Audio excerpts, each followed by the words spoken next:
Olá, bem-vindos à estreia do Conexão Sustentável, saindo das suas de São Paulo para a tela da sua TV. Hoje vamos explorar como as inovações tecnológicas e as novas abordagens estão moldando o futuro dos transportes. Preparem-se para uma conversa estimulante e inspiradora. E para isso trouxemos o Ayrton Barros, que tem experiência na área de mobilidade sustentável, trabalhando atualmente na Neocharge e na Associação Brasileira do Veículo Elétrico, a ABVE. Com currículo profissional extenso, Ayrton também já realizou trabalho voluntário de sustentabilidade na Croácia. Então peguem seus cintos de segurança e juntem-se a nós nessa viagem rumo a um futuro mais limpo, mais verde e mais conectado.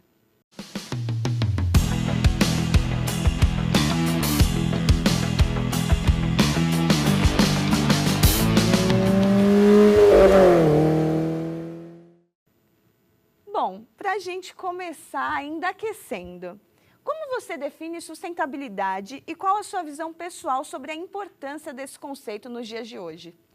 Sustentabilidade é um conceito bastante amplo. Ele tem um viés mais trivial, mais óbvio, que é o que a gente vê mais no dia a dia, sobre o impacto ambiental, mas ele também é muito sobre o impacto social, sobre o impacto financeiro e como que você consegue juntar todos esses pratinhos de uma forma que você tenha um equilíbrio, tanto para as pessoas quanto para todo o ecossistema.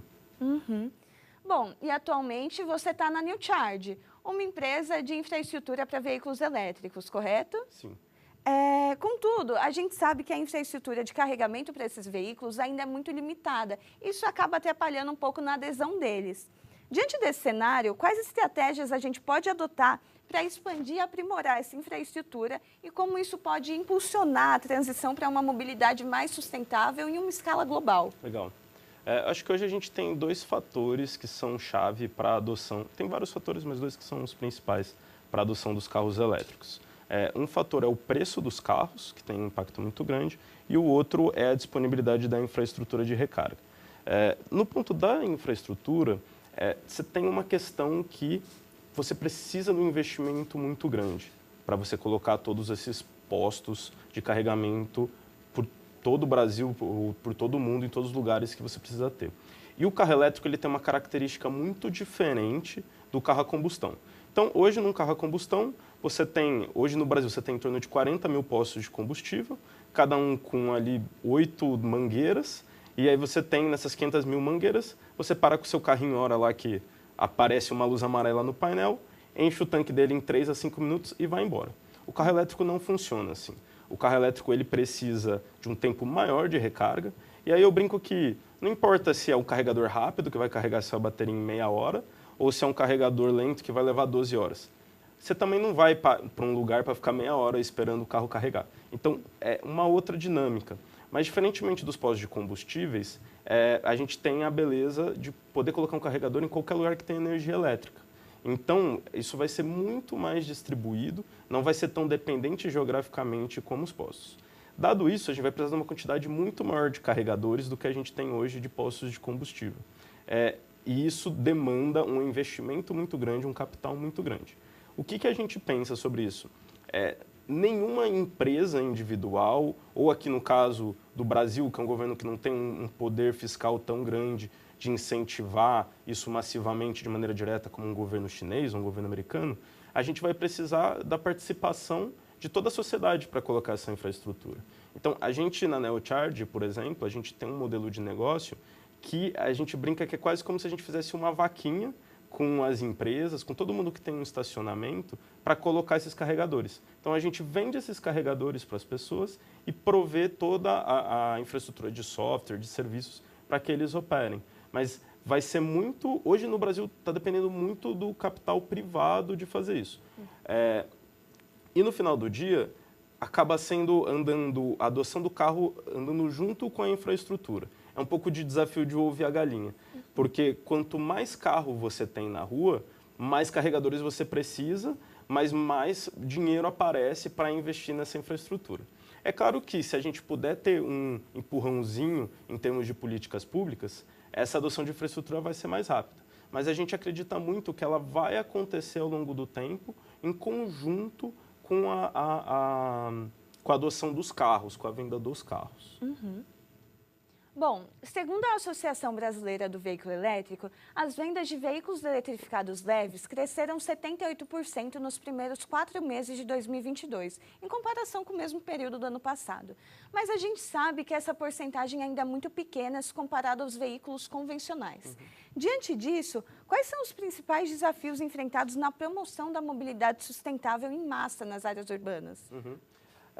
Acho que a gente vem num momento de mercado muito interessante, né? A gente tem hoje quase 10% dos carros sendo vendidos já sendo carros eletrificados. A gente tem um benchmark internacional que você leva muito tempo para chegar em 1% das vendas e depois você vai do 1% para o 5% muito rápido. E o Brasil chegou no 5% no ano passado, em 2023, e depois disso você tem uma explosão no mercado. Então, tem muito dessa curva de adoção por ser uma nova tecnologia, então ela demanda ali realmente um namoro quase que com as pessoas, tem efeitos. O carro ele tem um aspecto cultural muito importante, as pessoas entendendo essa nova tecnologia, começar a ter um efeito de boca a boca e caindo um pouco dos mitos da adoção do carro, e é isso que a gente está enxergando agora no Brasil. Então a gente enxerga uma perspectiva muito positiva. A gente está, esses 10% que a gente está agora no começo de 2024, era um número que 1 ano atrás a gente projetava de só acontecer em 2027.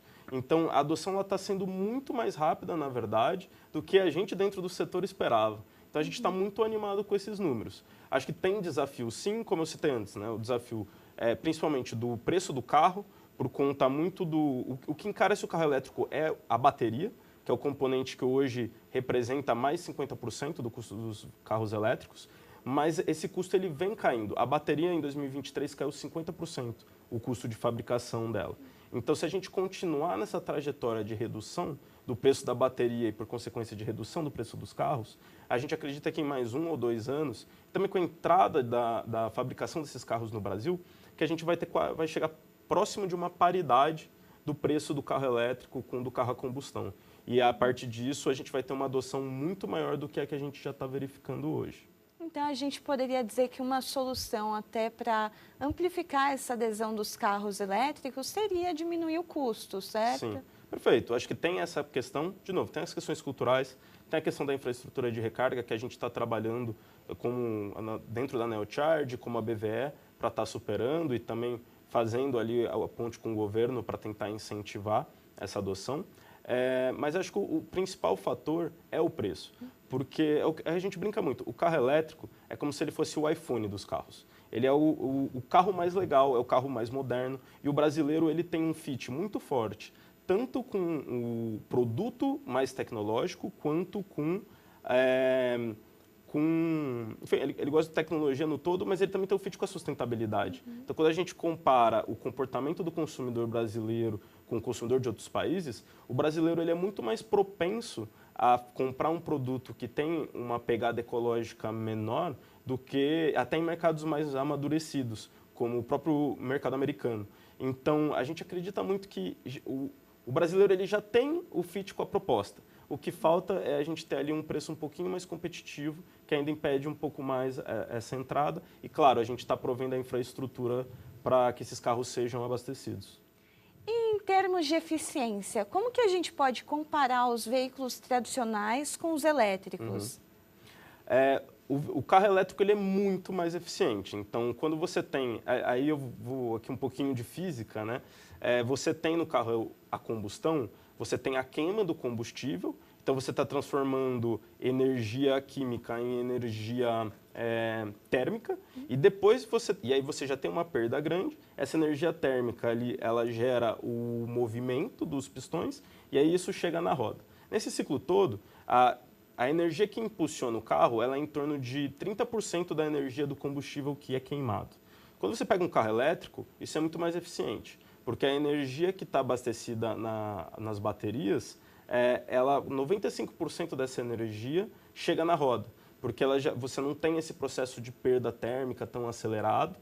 Então você tem um carro que, digamos, com a mesma energia, ele anda 3 vezes mais do que um carro a combustão. Então, quando a gente olha para um aspecto de engenharia, Qual que é o custo, qual que é na prática a diferença?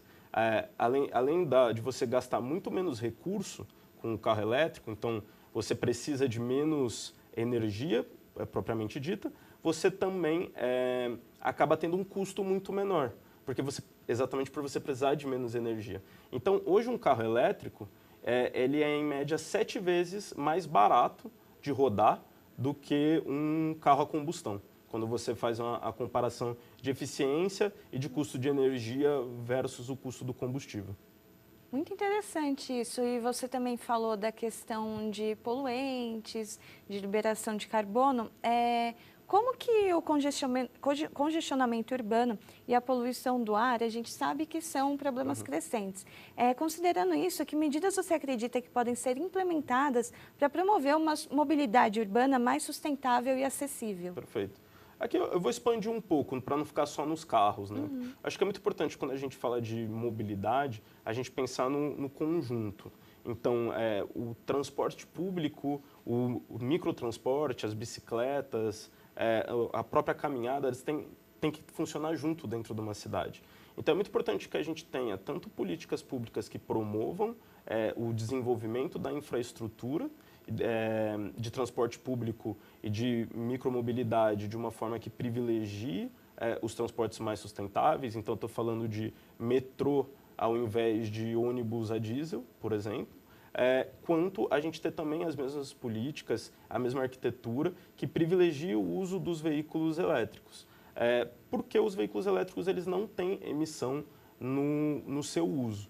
Então, existe aí toda uma discussão. Eles têm sim emissões por conta do processo de fabricação, mas eles não têm no uso. Então, isso significa que numa cidade onde você tenha o transporte público ocorrendo através de ônibus elétricos, metrô, e que você tem o transporte privado acontecendo com carros elétricos, você não vai ter mais emissão desses carros dentro da cidade, desses veículos dentro da cidade. Por mais que você ainda tenha desafios com relação a prover a energia que vai carregar todos esses veículos de maneira que essa energia também seja renovável, e que nesse ponto o Brasil é super privilegiado. A gente já tem mais de 90% da energia elétrica no Brasil vindo de fontes renováveis, que é muito, muito na frente de que países como a China, ou a Europa, ou os próprios Estados Unidos. Então a gente já vai conseguir um nível de descarbonização muito mais elevado que eles. Mas ainda que você tenha um desafio secundário ali de prover a energia de maneira limpa em mercados desenvolvidos, você já vai estar limpando dentro das cidades. Porque geralmente uma usina de geração termoelétrica, ela fica fora da cidade. Então você já vai estar trazendo esse benefício do ponto de vista social e de saúde para as pessoas, ainda que a energia não esteja tão limpa na produção. Bom, fazendo uma pergunta aqui para encerrar, queria saber mais quais são as suas expectativas em relação a essas novas tecnologias. O que está para chegar, o que você tem produzido, também tem feito.